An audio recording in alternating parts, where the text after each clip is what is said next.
Right now, the Ukrainian armed forces are tearing the enemy apart at sea. Russian aircraft downfall. Sukhois are falling right on the heads of the occupiers. What a catch. Hellish strike on Kursk. The equipment is tearing Putin's army apart, like a beast. Pokrovsk is holding on with its last strength. The enemy infantry cannot withstand the meat assaults. All of this in our episode Hellpoint. The maritime front. The Black Sea is in reliable hands.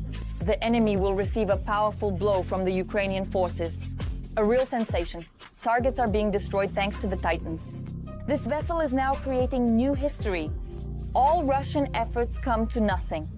How do we manage to defend cities and ports from enemy drone raids? More on this in our report. This is the patrol boat defending Odessa. I don't see any truce, unfortunately. It goes out to sea during air raids. We've traveled this route many times. The crew of which shoots down drones heading towards the city. It was a sleepless night. Did you sleep? About 2 hours. This is our report from our sea. It may seem like a leisurely sea trip, but in reality, it's a patrol by the Navy's boat. The commander says we are on the maritime front line. The Black Sea is a line of combat engagement. We are currently at the 0 point with you. The task of the boat is to make this area as safe as possible for cargo ships. And now I am looking at the so-called grain corridor.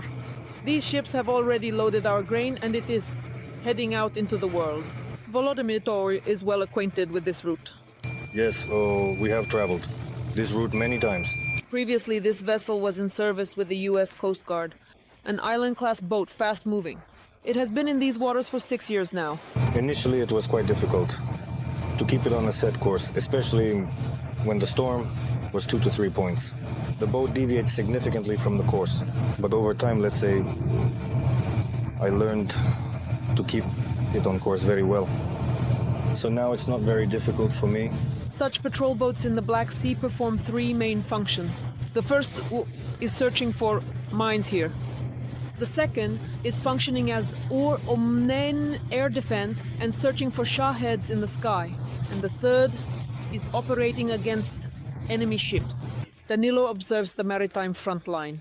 Mines stand out on the water's surface, and during air raids, Shaheds are in the sky. I detect aerial targets during air raids, Shaheds, missiles, and report they are them. Danilo says that here at sea he feels even safer than in the city, even when large enemy drones explode nearby.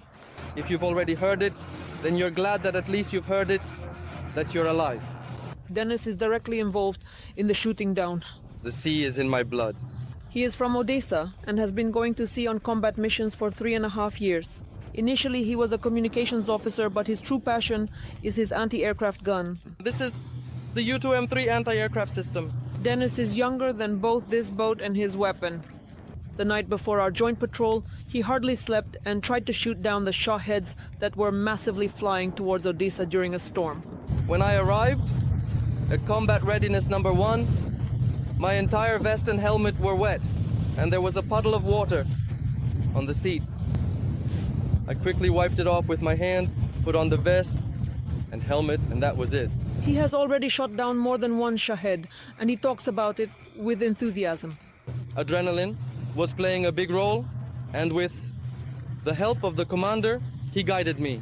Because it's very dark in the sea, they're almost invisible. Well, I can't see them. The commander has a radar through which he sees, guides me, tells me the distance, how to aim, and gives the command to open fire. The commander of the patrol boat, Mikhailo, Moore, has been patrolling here for 6 years, and in the last 3, he hasn't seen a maritime truce. Unfortunately, unlike the statements of the not-so-honorable Mr. Vladimir Putin, there is no truce at sea in the Black Sea. I can say this with full confidence, both during the period, the 30-day ceasefire period, when it was announced, and during that one-day Easter truce, the enemy's electronic warfare systems were still operational, and their intelligence systems were in use. Mikhailo explains Shaheds fly to Odessa, differently each time. Each route is unique, each trajectory is unique. But recently, there are more threats not from the air, but from the water.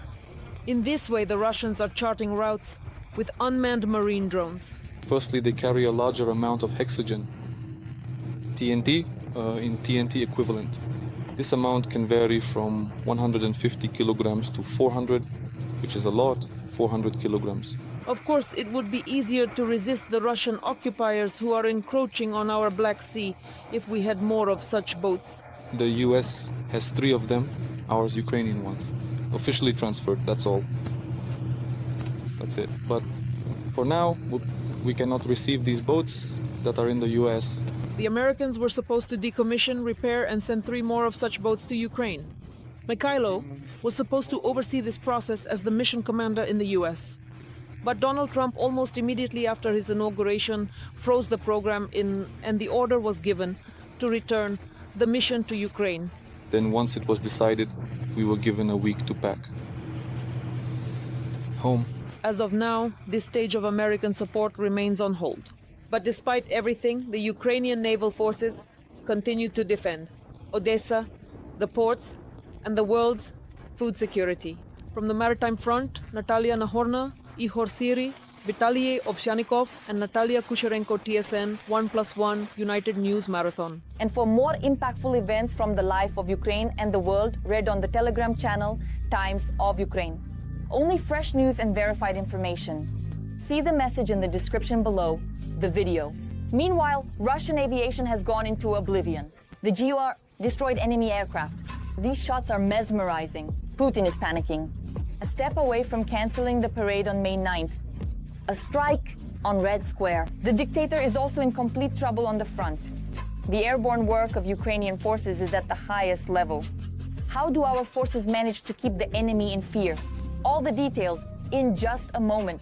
An unprecedented incident occurred in the Black Sea waters. For the first time in the history of world wars, a naval drone destroyed not 1 but 2 enemy fighters at once.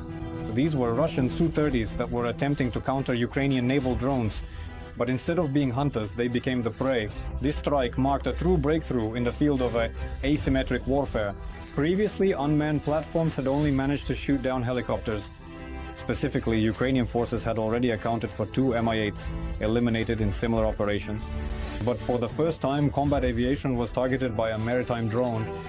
According to reports, one of the enemy jets was shot down near the port of Novorossiysk, Urash, where operatives from the main intelligence directorate of the Ministry of Defense of Ukraine were working closely with the security service and defense forces.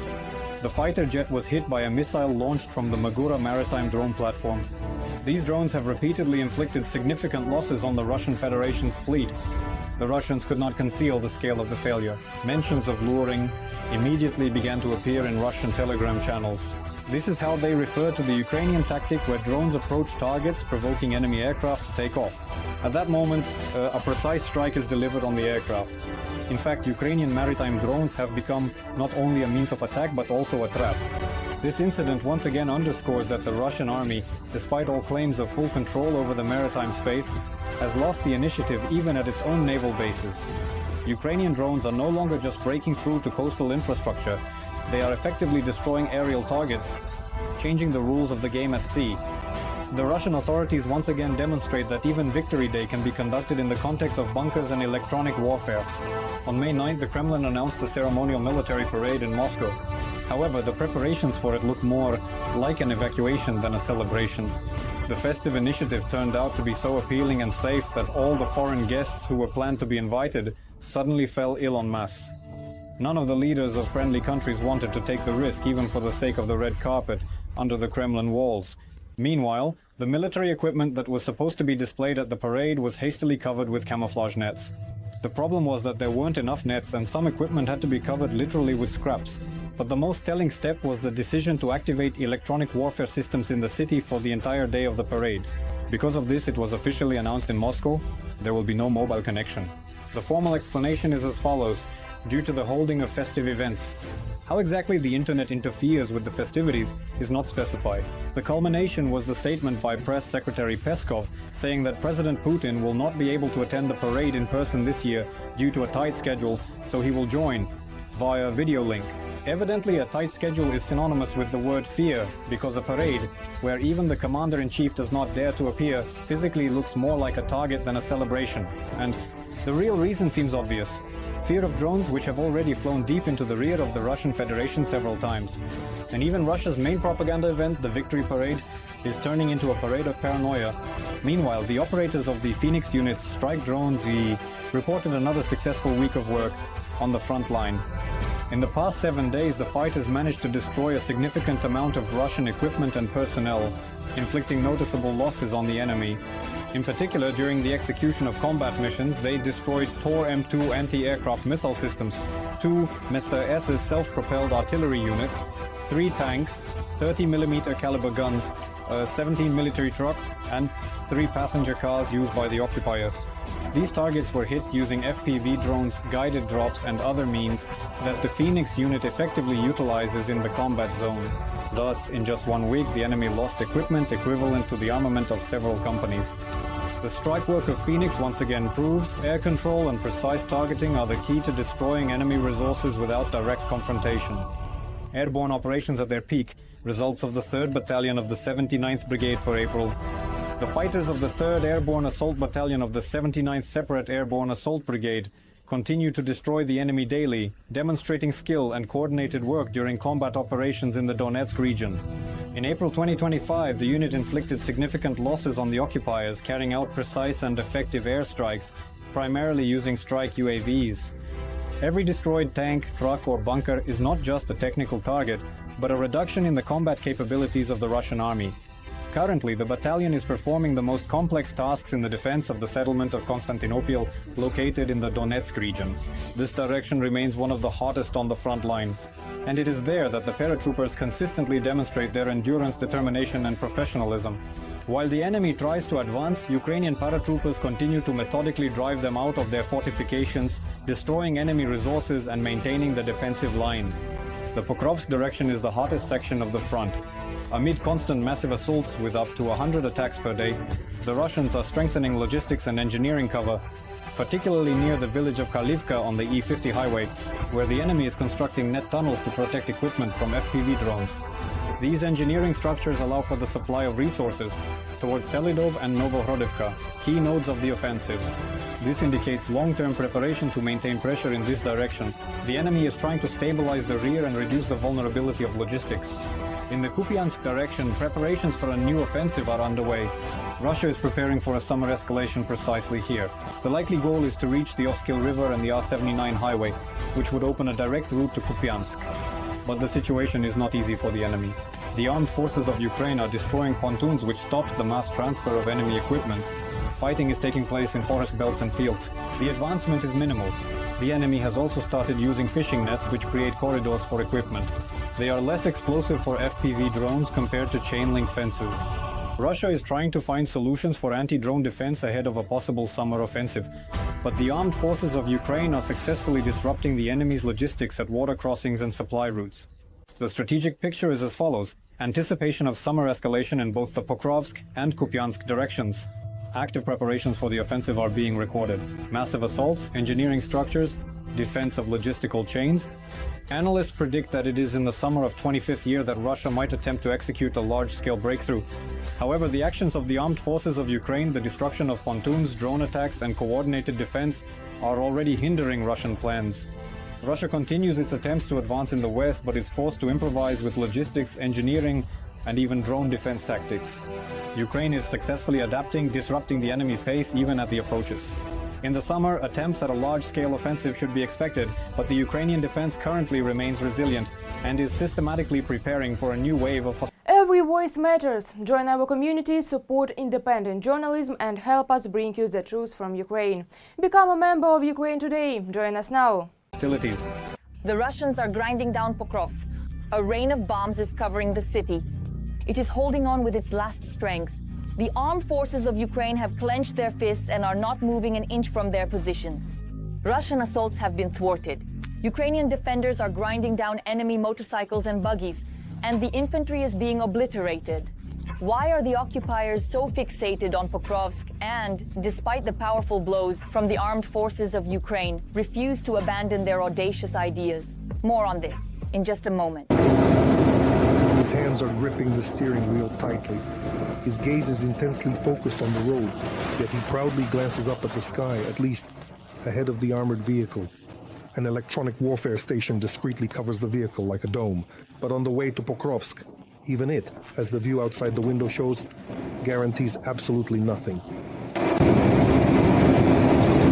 All routes to Pokrovsk are currently round-the-clock targets for enemy drones and long-range artillery.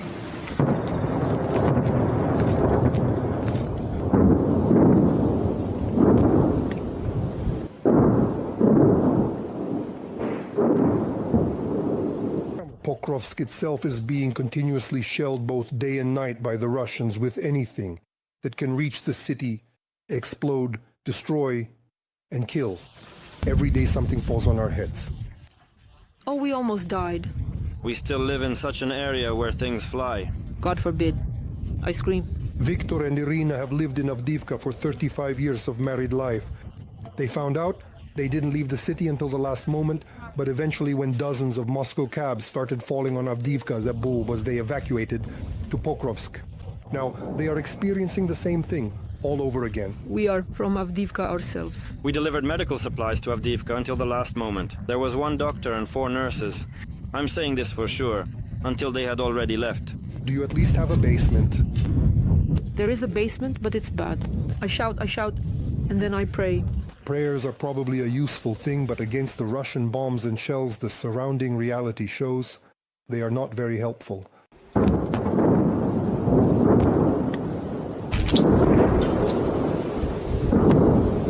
In Pokrovsk, they are simply wiping it off the face of the earth. Cabs, well, I haven't personally counted, but 15 to 20 a day. That's consistent. Artillery is working. Multiple rocket launch systems, drones are flying, both on fiber optics and regular FPVs, meaning the hunt for locals and the military here is at a very high level. And the people from whom the Muscovites are shelling Pokrovsk and the residents of the 25th Airborne Brigade are a direct consequence of the operational situation at the front line. For more than half a year, the Russians have been unable to break through to the city from the south. Attempts at flanking strikes are also yielding no results. Most of the equipment that the enemy uses for assaults is destroyed by Ukrainian soldiers, even before reaching the deployment lines for combat formations. Since the beginning of the defense of Lysivka, we have knocked out a lot of equipment. A lot of burned out equipment is standing. This includes BTR-82s and BMP-3s. We stopped the enemy that was trying to push through there. As a result, the enemy is now pulling up reserves because they lack the, let's say, the offensive potential, the combat potential for future offensive actions. It also had a grill, but that didn't save it. It didn't save it.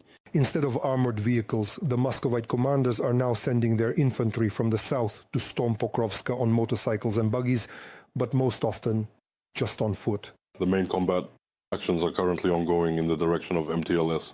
You can observe the ruins that remain at this time, but we are holding our positions, providing defense to prevent the enemy from advancing further. We observe the enemy here, and 1 occupier is currently being targeted with fire from a 120mm mortar. Well, the movement forward is already non-existent, so fire is being applied to prevent this. Yes, plus Toyota. We are observing. This morning, another group of enemy attack aircraft went on the offensive right across the field. This morning? Yes. Now, almost every day there are assault actions. The enemy uses small groups on motorcycles, 3 to 4 motorcycles with 2 infantrymen in each crew. It would be hard to believe that the Russian assault troops could advance in broad daylight across the field if another group of enemy walkers hadn't come into the view of the 25th Airborne's reconnaissance drone at noon. Well, that's their tactic. Across the field. Well, in the field, I mean the lawn. The imagination of the Russians. They try, the strike drone pilots of the Sich Airborne, not to miss any potential hiding spots where groups of enemy assault troops might be lurking. Ours can work in cover. Yes, I consider 3. Yes, drive them out, no need. I see we have a connection. Yes. They make sure that not even a single Moscow infantryman is left unnoticed by the drone operators of the 25th. Instead, the occupiers direct most of their artillery fire, airstrikes, and drones specifically at Pokrovsk, targeting the local residential areas and the communication routes to the city. Literally, before the new year, life was still bustling here in Pokrovsk. It's not that it was safe here, but people were reluctant to leave the city. Now, on the 5th of the 25th year, it's complete devastation here. Yet, amidst all this horror, about 2,000 people still remain. Are there people or few? Many. They say 2,000. But how did they count that? More, definitely more. Despite the heavy enemy fire, the possibility to evacuate from Pokrovsk still exists. But the chances of safely leaving the city are decreasing literally by the hour. From Pokrovsk in the Donetsk region, Alexander Motorny, Alexander Shuyan, and Serhiy Shportilo. TSN 1+1, Marathon United News. Our forces powerfully dismantled the Russians in the Kursk region. What a strike! Everything was burning completely. Ammunition was being loaded one after another. The high-powered equipment trapped the Russians. A true beast on the front line. It rages and never loses vigilance for a moment. The armed forces of Ukraine are convinced that with such a predator, any operation is destined for success. More details on how our forces are fighting on enemy territory in our upcoming report. Saushka, don't get sick, Chernobyl exclusion zone. A Lancet flew here and it made this kind of dent. This is ours.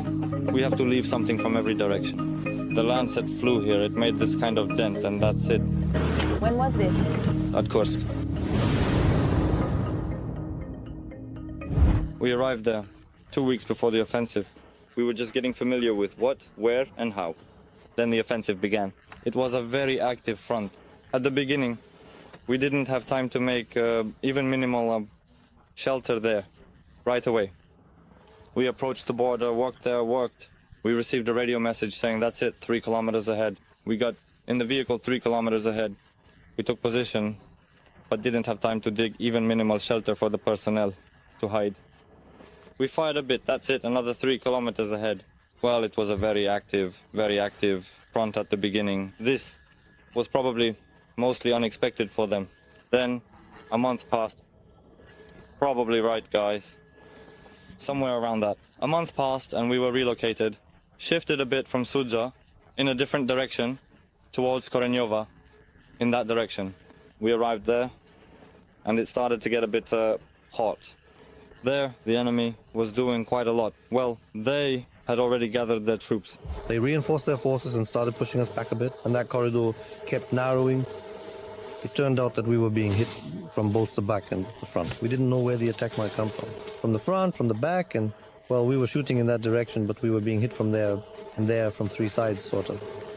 And they were coming in, both from the Kursk region and the Bryansk region. We would go in for 4 days, rotate, and we were changing positions almost every day.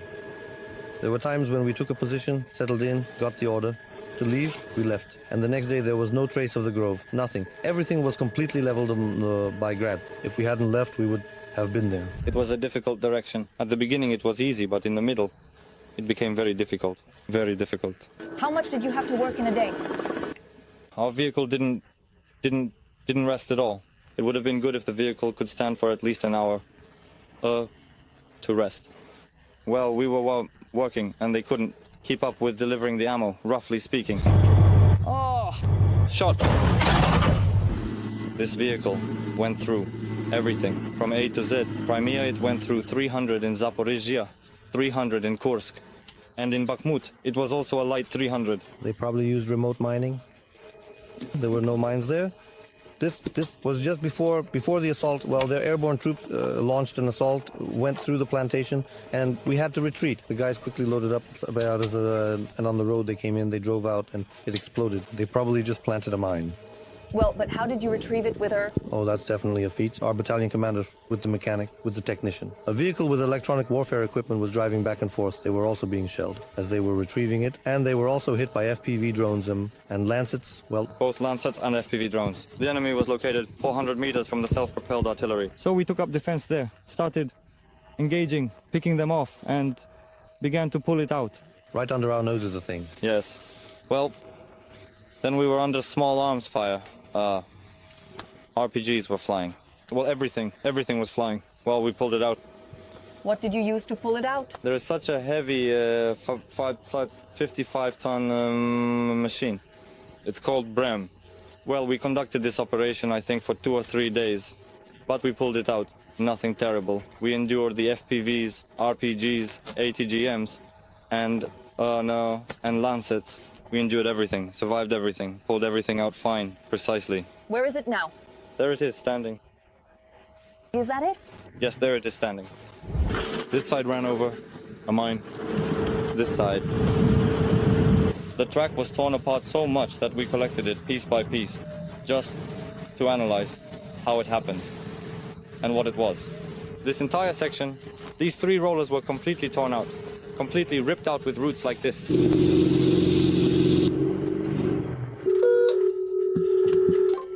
Pete, Joe, let the gunner come to me. Right here, right now.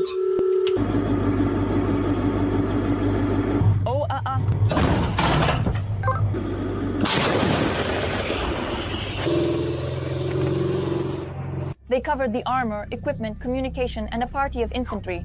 And this is still far from the entire harvest gathered by the Ukrainian defenders. They strike accurately and without unnecessary words. The Russians don't even have time to blink before a new series of strikes hits. A super powerful elimination of the enemy live on air. The 3rd Assault Brigade works with precision. This selection of footage will definitely not leave you indifferent.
That's all from me for now. I was with you, Darina Hutskalo. More intense news from the front in our next release. In the meantime, don't forget to subscribe and like. See you